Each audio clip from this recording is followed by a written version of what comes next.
don't understand why we have to bring my ex-girlfriend in the picture again. You've already expressed your concern. Why does it bother you so much that I want to know? I just find their storyline rather artificial, rather forced. And I just feel like the things that they add in their storyline, some of the things feel like, okay, maybe this is actually something.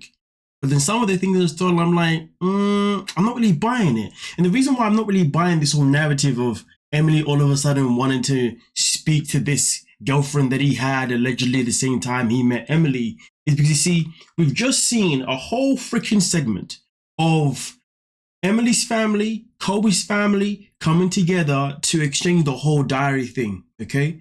And the whole property thing to get the whole proof and all that kind of stuff.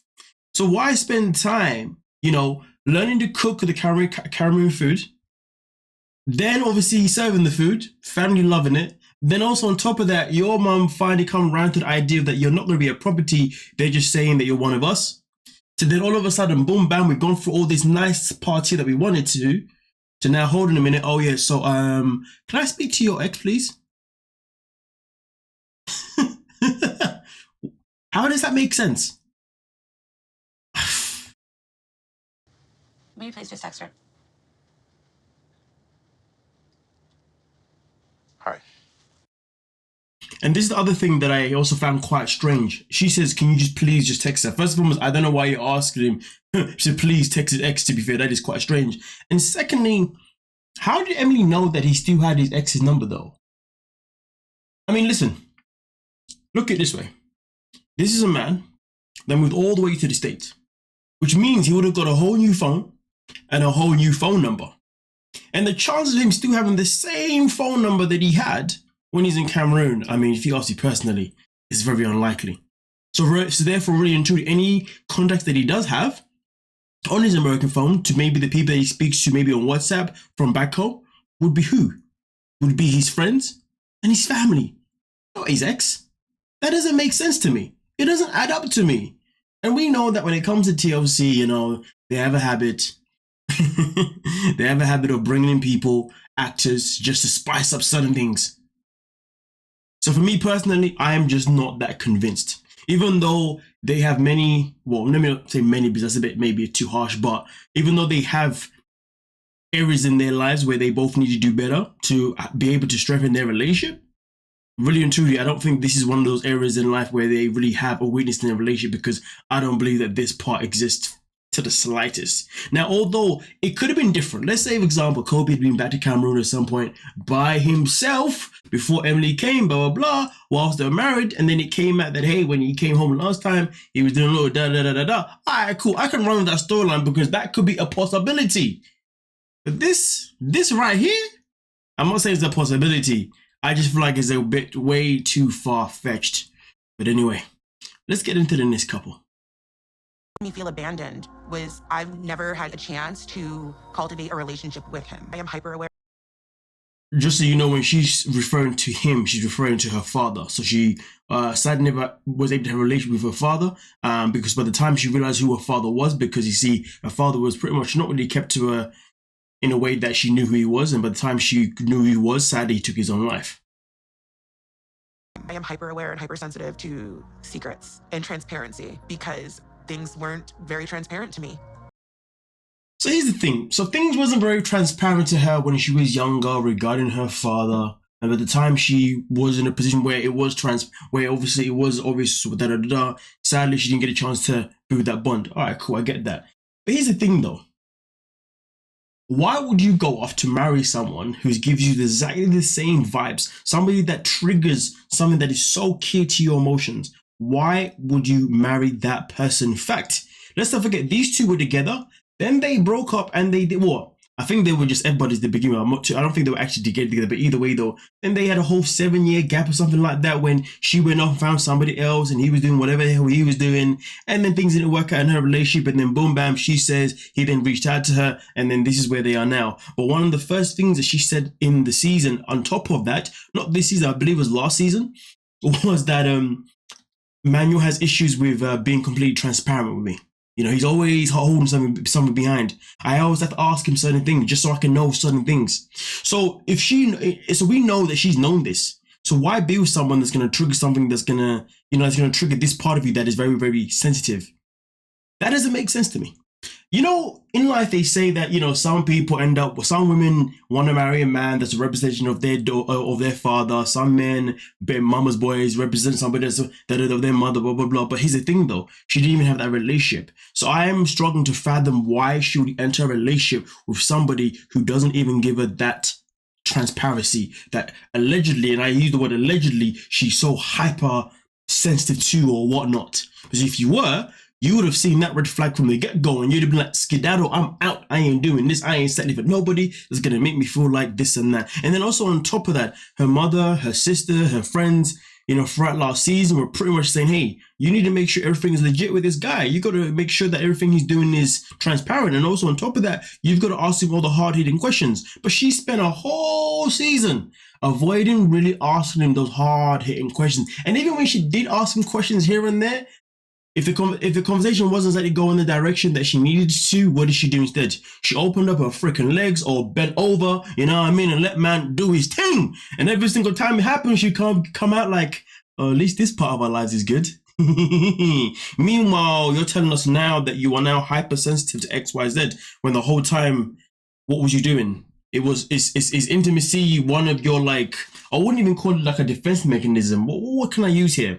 It's like she was using the intimacy to block off the reality, the fact that this man is actually triggering a very sensitive part of her. But here's the thing though, usually speaking, with maturity, you're able to recognize these red flags. So the question is this though, when are you going to recognize this red flag? In fact, when are you going to say, you know what, enough is enough, I need to leave?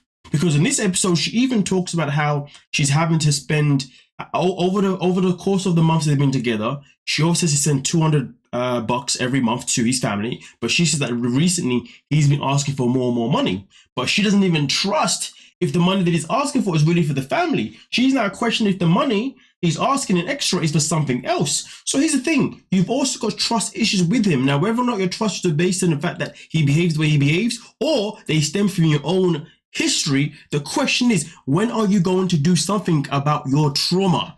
That is the question. Because right now, she's living life without even tackling the trauma and putting all of this burden, all this energy onto Manuel and just pretty much blaming him for this and blaming him for that. And I'm not saying that I'm not saying that he's not at fault, but what I'm saying is that she's spending so much energy putting it over towards him rather than using the energy to go and find herself, to try and conquer what the problem is and try and find ways to make it better.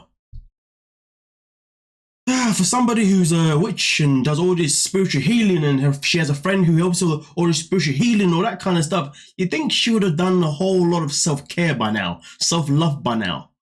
But hey, some people are just all talk because they just love to freaking nag. Asking Manuel to be Translation, in case nag is not an international word, when I say nag, all she'd like to do is just pretty much moan. Yeah. Manuel to be fully honest and transparent for years. Pacto de Postnuptial, quiere decir que es mío, es tuyo, que es nosotros. My apologies. So here's the thing, right? I had to go back to that because now I've bloody forgot my train of thought. Oh, where did I go? Yeah, okay, let's go back here. My apologies. Asking Manuel to be fully honest and transparent for years. And that's another thing. You spent years asking this man to be fully transparent and he still did not give it to you, but yet you still decided to marry him. Pacto de Postnuptial, quiere decir que es mío, es tuyo, que es nosotros. Oh yes, let's go back to this one.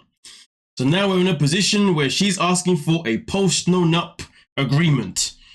So obviously with this one itself in particular, as we continue, that means what is mine, and what's yours is yours, what's ours is ours, to protect us both, not just me. The response, of course, in this conversation here by Manuel is, you don't trust me? Here's the thing. There was nothing wrong with someone wanting a prenup. There's nothing wrong with someone wanting a post-nup. But how long have they been together now? Since they've been married. They've been together, I'm not too sure, but it's been a few months because she's already spoke about how she's already sent like thousands to his family. So they've obviously been together now for a significant amount of time in America, right? And they've been married for a certain amount of time as well, right? All right, cool. So here's the thing. The whole time that Manuel was there for the first season, and they were going for the 90 days, at what point did she not think about the prenup then? Okay, she didn't think about it because she was too busy worried about getting married and also making sure that she could bend over or at least lay down a missionary as many times as possible, and also making sure that whenever they're in public and they'll have a little argument, even if his friend was there, they'll quickly run to the bathroom to do their damn thing so they can ignore their problems. Yeah, let's not forget about that, right? But either way, though, she's continued to marry him anyway without not mentioning the prenup. They're now married. They've been together for however months, maybe even a year. I'm not too sure, okay? And now all of a sudden you want to bring this up? Again, I'm not saying you're wrong to do it, but it is very, very suspect. I mean, I would be for me personally, I'd be asking the same question. So you don't trust? Because if you didn't trust me, then why didn't you bring this up before we got married? If you didn't trust me, then why did you marry me? Why? For me personally, I would be asking questions guns blazing because I've got to get down to the root of the freaking problem. Because if I ain't getting down to the root of the problem, guess what? I'm going to have to skedaddle out of the whole freaking relationship because now we ain't doing none of this postnuptial stuff randomly out of nowhere when you haven't even explained to me your reasons behind it. And the reason why is because prior to this, you've never mentioned anything around this. If this is a conversation that maybe you had like early on in the stages of your relationship, fair enough, fine. And if it's a conversation that you brought up from time to time before you got married, fair enough. But if it's a conversation that we've never had, and then all of a sudden you're asking me now, tell me why. Tell me why. Is that the song? Tell me. Okay, whatever. Yeah. Anyway. With that being said, though, the matter of fact is, though, he does say, "Are you worried? I'll screw you or what?" And that's a very good freaking question. And the saddest thing about it is I wasn't really happy with Ashley's answers because Ashley didn't really give the answer of saying I'm worried about it per se. But I do want to play exactly her reaction, though, because that was quite interesting. I don't think her reaction was something that she did intentionally. I think it kind of came out by accident. ¿Queriendo cuidarte de mí o qué?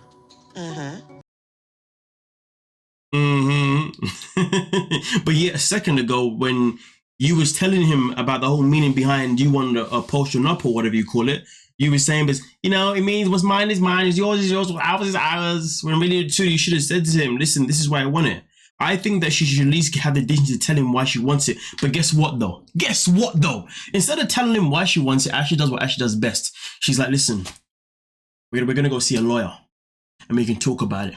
And the reason why I say she does what she does best is because each time Ashley has a point that she wants to address to Manuel, she doesn't do it alone. She always has to bring in a third party to tell him. She believes that having other people coming in to ambush him and tell him is what's going to persuade him. It's what's going to put him in a situation. She loves to put this man in a corner every single freaking episode. Why are you with the man that you feel the need to always put in a freaking corner? Make that make sense. But you can't make sense out of, well, you already know what. Si quieres hacerlo, okay. Well, Manu decided that yes, he's gonna do it. So I guess next week we'll have to see, or whichever week that we're back on. Obviously, you know how it goes, see what's said. But either way, though, like I said before, Ashley loves to project her own issues onto him rather than actually trying to address or at least trying to find a way to help her own freaking issues. If she could do that, that would be absolutely phenomenal. But hey, I guess that's too much to ask for, right? It's easy just to blame the hubby. We continue. He's always trying to save money, so he didn't make a hotel reservation, and he just assumed that he could stay with us. I find that wild. I didn't tell Thais because it's her birthday, and she's already upset with me, so I'm hoping tonight she'll kind of be in a better mood. And well, even if she was in a better mood, you're about to ruin her mood on her birthday. The thing that I dislike the most, I think, when it comes to their relationship is that Paddy does a whole lot of lying.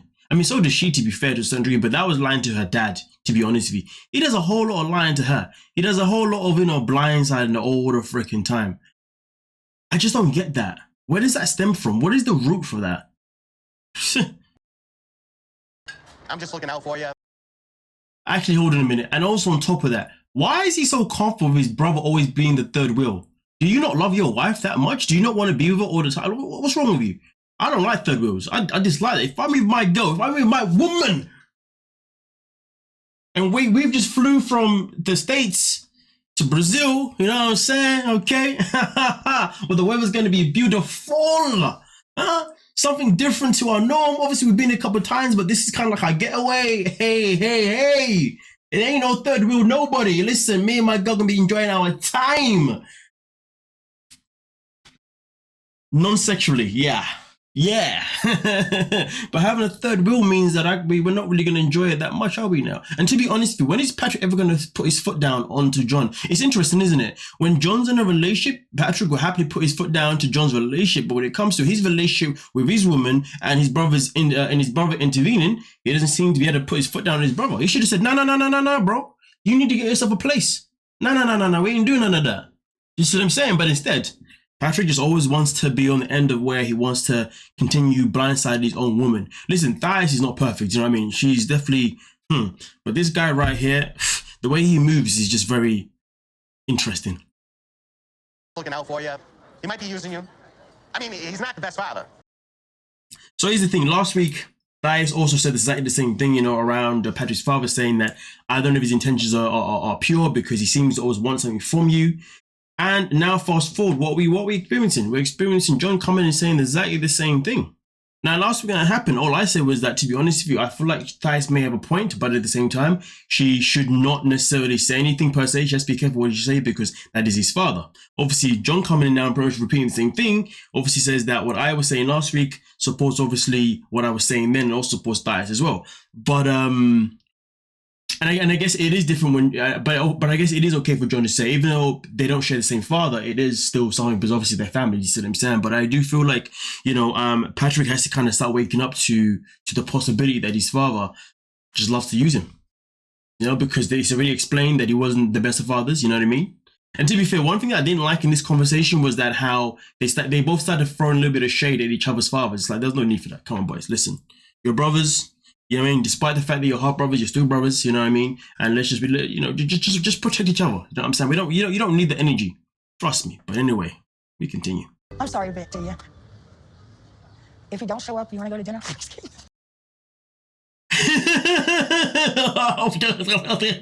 If Michael had made the same freaking joke, we all know Andrew Deem would have had a freaking meltdown.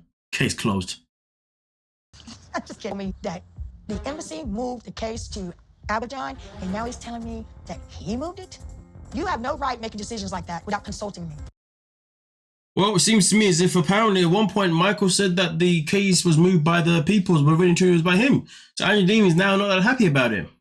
Do you know what I have to say to it? Who cares? Because we know he made it to the States anyway.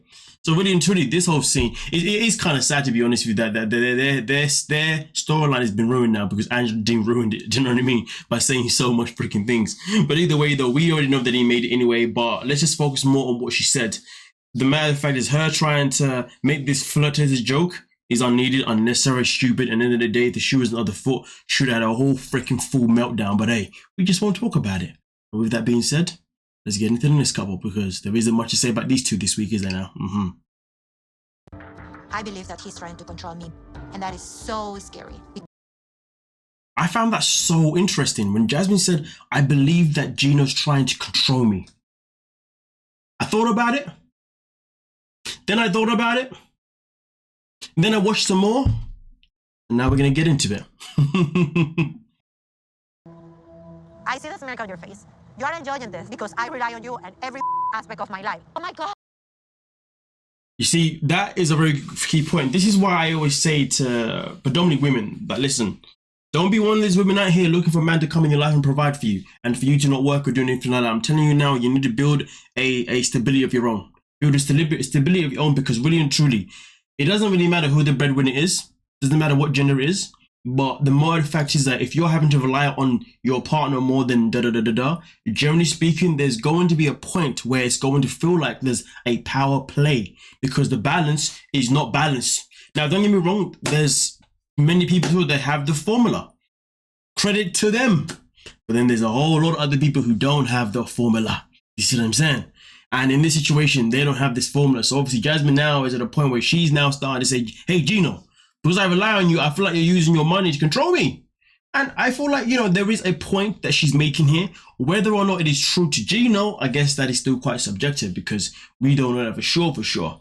But I wouldn't be surprised, to be honest with you, because Gino's a man that legit would go out of his way to find women on a freaking sugar baby daddy freaking whatever website. And let's be real, if you're doing that, who knows what your capabilities are. But anyway, let's get into Jasmine doing a little role play on the floor. Every aspect of my life. Oh my gosh, thank you. You brought me to America. Oh my gosh, should I kiss your feet? Yo, that shoes was hilarious though. I don't lie to you. Let's watch that again though. I just love the way she transitions. Aspect of my life. Oh my gosh, thank you. You brought me to America. Oh my gosh, should I kiss your feet? But to be fair, does she have a point though? Is Gino acting as if like she should be grateful for the fact that he brought her to America? We don't know if that's that energy that he's really given, but if that is the case, he should. That's not good energy. Just because you brought her to America doesn't mean that she should be grateful and however way you may see it. You see what I'm saying, okay? Because at the end of the day, you didn't bring her to America in terms of it being like you didn't bring her, but you're trying to save her life or something like that. Do you know what I mean? You wasn't rescuing her for anything. You brought her to America because you wanted, because you're married. You brought her to America because she's a woman, right? You brought her to America because you love her. So therefore, she owes you nothing. Do you see what I'm saying? Now, again, I don't know if this is what's really happening in their relationship. But at the end of the day, if it is happening in a relationship, well then to make her feel like that is absolutely unacceptable because you brought her to America because you wanted to be with her. And that's how it should always be made to feel. Not made as if, oh, you've saved her life or whatever stupidity. Do you see what I'm saying? But anyway, let's continue. And you're enjoying your power over me. And you're enjoying your power over me. Don't know no, no creature on earth, except for my dog, is ever gonna control me. Trust me. We all know ain't no one ever going to control you.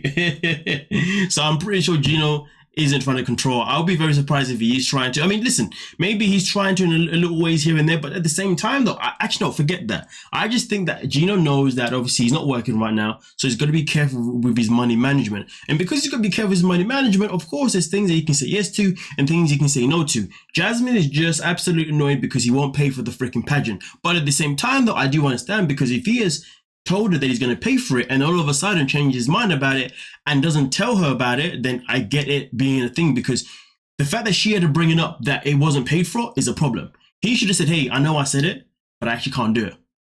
Then it's a different conversation. But the fact that he knew but the fact that he knows that he can't necessarily do it right this second, he should have said, hey, babe, I can't do it right this second because of so-and-so. Rather than waiting for her to find out herself, because really and truly, if you leave Jasmine to find things out by herself, this is what you get. And Gino, you should know by now. This is your woman. You should be behaving like you actually know how she behaves. Not behaving as if you have no idea that she can behave like this. This is no surprise. Don't be such a clown. Although you put a little bit of hair that's like turquoise, long-term time since The Simpsons. To be fair, Gino may actually look across the clown, to be fair, more I think about it. Yeah. Gonna go home, walk in, and take the shows that you got me. I'm so sorry, but this scene was so funny to me. Like, okay, yes, we know he bought you the shoes, but he probably bought you everything you're wearing. But why are you gonna walk home without no shoes? Sorry, I just found that hilarious. Oh, there you go. Now I'm gonna walk home without my shoes. Okay, Jasmine, that was so mature of you. Anyway, we continue. That was just for bants. I love him. You know, I wish I had a choice. If I had the power, I would choose not to love him. It's funny, isn't it? In this world, some people say that love is actually a choice. It's not a feeling per se, it's a choice. That's what they say. Whether or not we believe that or not, it's entirely up to you. So therefore, with that being said, she said if I had a choice, I wouldn't love him. Well, if love is a choice, then you may have a choice to not love him. But I will say this though, more importantly. What's love gotta do? Gotta do it.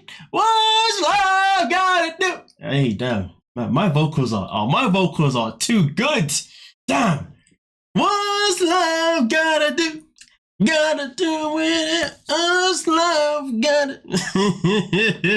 If you're listening to me with your earphones on, you must have you literally just got the best singing voice ever. Just squeak your ears. But really and truly, let's be serious. Like, what's love got to do with it though? Even if you do love him, you still have a choice to leave him. You don't have to be with him just because you love him.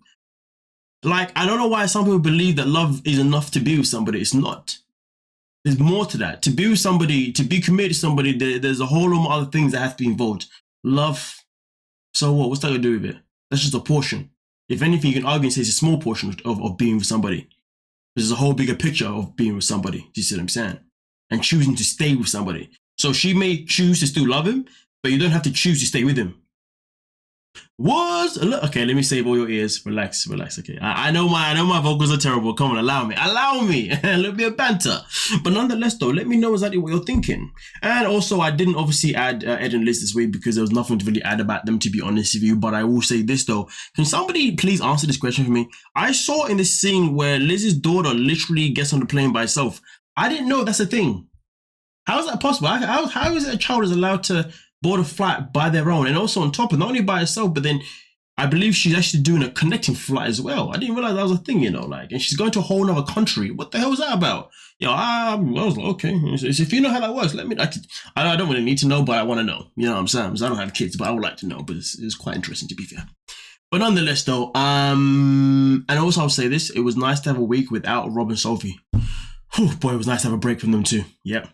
Nonetheless, though, let me know your thoughts, your opinion, and we can talk about it. Don't forget to like, subscribe, and of course, peace.